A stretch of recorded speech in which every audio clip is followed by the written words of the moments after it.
Hi guys, this is Breaker, and I'm back with another replay that I decided to take from the front page of drop.sc. And this one, well, I decided to take it from drop.sc because cast it's relatively empty right now.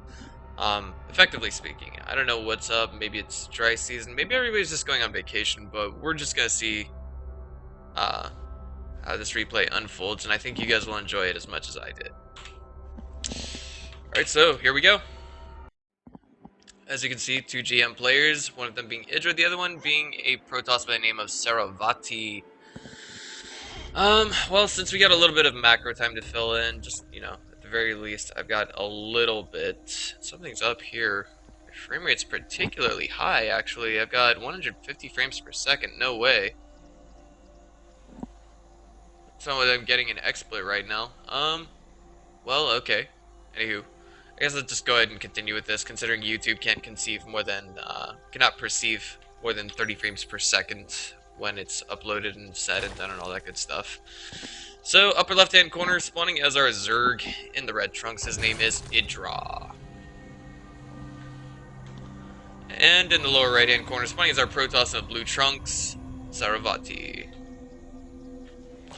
It's also worth mentioning right now that I'm actually using a brand new updated version of XSplit. It should be version 1.3. You know what? Hang on just a second. I think I know what the problem could be. No, I thought perhaps it was the graphics, but no. Alright, so I guess I could go ahead and get to myself just a little bit, or since we do have a bit of blog time in between. Last night I was watching Chanman's Climbing the Ladder, and they happen to have Artosis on it, and I was thinking to myself, oh my god, Artosis, I can't wait for the Q&A part. So, like, that giddy little boy waiting for Christmas morning to roll along to open up his presents, I decided to see if I can jump in with them on their Skype call, and they had me there. Unfortunately, the only problem I had with that is, like, I was not really given, say, what you would call guest privileges, I guess. Like, I was not a guest speaker at the show. I was just like, okay, this is my question, can you help me with it, that kind of thing. I'm still trying to see if I can get a show going with Chanman on the Chinese scene. I'm hoping, the guy that I want to, if in an ideal world, the way I would have it is, it would be me, Dignitas Dream, this guy, is it Richard Lewis, is that his name? As well as Chanman, all on the stage. Or not really all on the stage, but all on the stream, and just talking about, just what there is here and there, everything in between, just stuff like that. IdrA looks like he's gonna go for, I don't know what to make of this. I think it was yeah, okay, this looks perfectly ordinary. He probably went with a 15 pull, 15 hatch, then followed it up with a 17 gas, is what I inferred from all of this. cSaroVati is now looking like he's gonna do a single gateway expo, if I'm looking at this the right way. But of course, no, I'm sorry, Cybernetics Core, probably forward pressure into an expo. But of course, IdrA's just gonna go out there and scout this, see what's up, that kind of thing.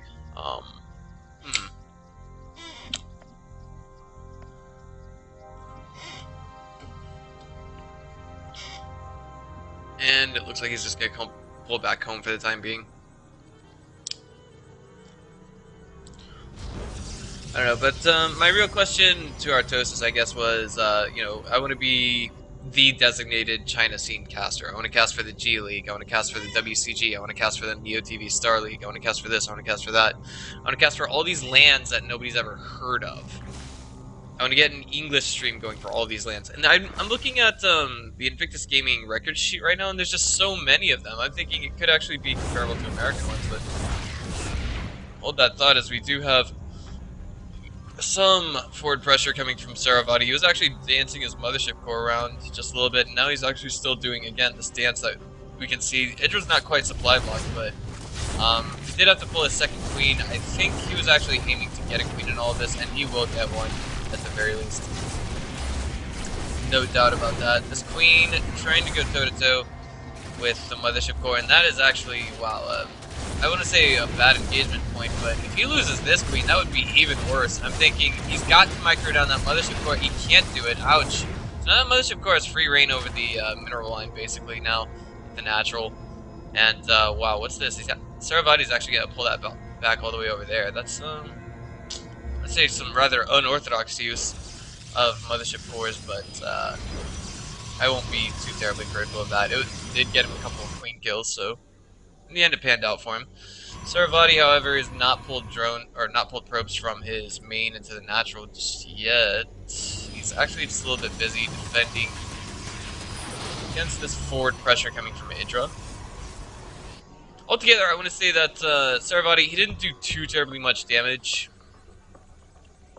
I mean, sure, you got a couple queens, but of course that's like I mean, it's a slight delay in production, no doubt, but it's only slight from the perspective of Zerg. And if this was a full head-on offensive follow-up, like a 4-gate immediately afterwards, then yes, we would see IdrA in a huge heap of trouble.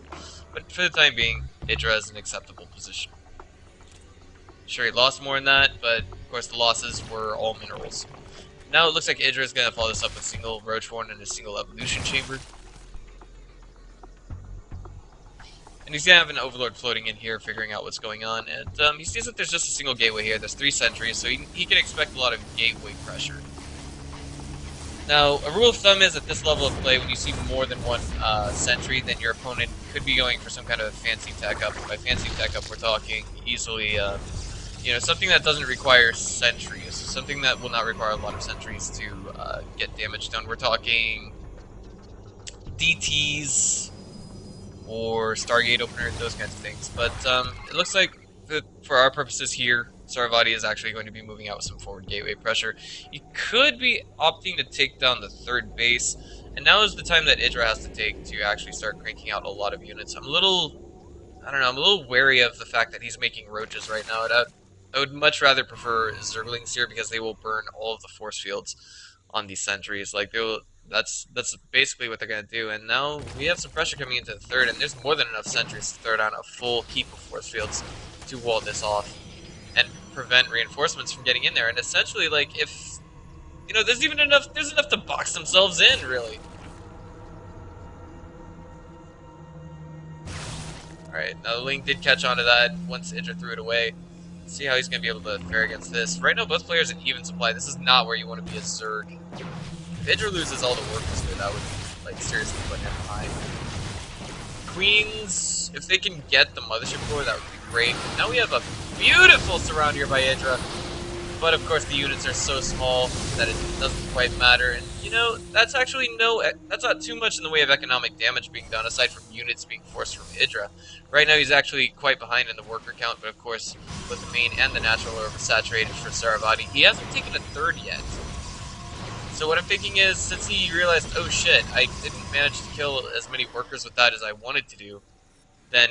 Oh, wait a minute. Okay, never mind, sorry. Since he didn't think that, since he didn't kill as many workers as he thought he was going to, or since he didn't kill any workers there, essentially, I'm thinking that what he's trying to do is perhaps now go for round number 2 with this offensive, and at the same time throw down a 3rd. Yes, he's moving over to this 3rd. He's going to take down the Overlord. That's basically pouncing here. He's oversaturated on probes. That's the key indicator that a Protoss is going to take a 3rd soon. He can pull 8 workers from each of these, and he'll have a full mineral line over here. He'll be slightly undersaturated at the natural, and again slightly undersaturated at the main by 1 worker. Now Colossus entering the mix, and the extended thermal lance is going down as well. +1/+1 just now getting started for IdrA. Ouch. +1 missile attacks actually got a lead on Carapace there. I guess the offensive really, it did economic damage in the essence that it forced IdrA to start cranking out units then and there. And it's like, okay, well, I don't have time to, you know, make this or that. I don't have time to make gas-based units. And right now, IdrA is actually really ouch. Supply blocks, he got his 4th canceled. And I'm thinking he's going to have a hard time holding against this next assault, to say the very least. But he's going for a surround right now. His mothership core is just kind of back here behind, trying to catch on to what he's doing. And cSaroVati's just not giving any ground to that. Okay, so, I mean, this is actually quite intensive, despite what it looks like. It's requiring micro, and now we're going to see this... Wow. Okay, this Protoss army is slowly but surely chasing down all these roaches and lings, and IdrA's trying desperately to get away from all of it. I mean, misclick, sorry. Um, it's just I never would. I don't think I've seen a more aggressive Protoss in a while, guys. This is insane. Now, if IdrA loses his third, it could be, game ending because our Protoss is going to gear up to take fourth, or our Protoss is going to gear up to take a third himself. Now, here we go. Another wave of roaches is about to pop, but of course, positioning here is not at all going to favor IdrA. And that's a beautiful surround, really, but the question is, will it be enough from IdrA? It looks like no. The Colossi are mopping up the Zerglings at the feet of the army, and it looks like there's a hallucinated Archon here. I'm not sure if that's for VM or not, but now, inevitably the third falls. The drones, unfortunately, are not pulled. They're stuck behind that mineral line because IdrA thought he might be able to hold this, and it looks like cSaroVati is now just marching forward, and putting the hurt on IdrA. There is only one thing that can really save IdrA here, and that's if he can somehow manage to kill this main army, he'll still be alive, but no. He benchmarked the entire army. He's like, okay, yeah, this is 1-for-1 and stalkers. That's hard enough for roaches to match, but of course, when you got the two Colossi sniping in back, that just seals the deal for Protoss. And again, the sentries with their force fields here basically sealed the deal for our Protoss too. So, if you guys liked what you saw here today, just go ahead and click on the subscribe button. This is Breaker. I'll see you guys next time.